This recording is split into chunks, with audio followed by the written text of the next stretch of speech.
ఇవాళ నేను చెప్పేది చాలా అంటే చాలా సెన్సిటివ్ టాపిక్. సో రీసెంట్లీ నా ఫ్రెండ్ ప్రెగ్నెంట్ అనమాట. తన లైఫ్లో జరిగిన ఒక ఇష్యూ నాతో షేర్ చేసుకుంది. అదేంటంటే తను ప్రెగ్నెంట్ అయినప్పటి నుంచి తన పేరెంట్స్ కానీ, ఇన్లాస్ కానీ, ఈవెన్ తన హస్బెండ్ కూడా మనకు అబ్బాయి పుట్టాలి, బేబీ బాయ్ పుట్టాలి, మన ఇంటికి వారసుడే రావాలి అని చెప్పి తనను ప్రెషరైజ్ చేస్తున్నారంట. ఇంకా ఎందుకు అర్థం కావట్లేదు జనాలకి, like gender of the baby completely depends upon the father అని చెప్పి. ఒక ఫీమేల్ ఎక్స్ అండ్ ఎక్స్ క్రోమోసోమ్స్ని ప్రొడ్యూస్ చేస్తుంది, ఒక మేల్ ఎక్స్ అండ్ వై క్రోమోజోమ్స్ని ప్రొడ్యూస్ చేయగలుగుతాడు. సో వెన్ ఫీమేల్ ఒక క్రోమోజోమ్, మేల్ ఒక క్రోమోజోమ్ పేరప్ అయినప్పుడు మాత్రమే బేబీ డెవలప్ అవుతుంది. సో సపోజ్ ఫీమేల్ ఎక్స్ క్రోమోజోమ్స్ని ఇచ్చింది అనుకుందాం అండ్ మేల్ ఎక్స్ క్రోమోజోమ్ని ఇచ్చాడు అనుకుందాం. ఆ రెండు ఎక్స్ అండ్ ఎక్స్ కలిసినప్పుడు బేబీ గర్ల్ పుడుతుంది.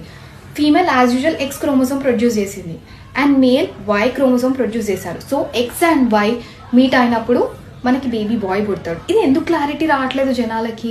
మీకు ఎంతమందికి తెలుసు like gender of the baby completely depends upon father అని చెప్పి? సో ఎప్పుడైతే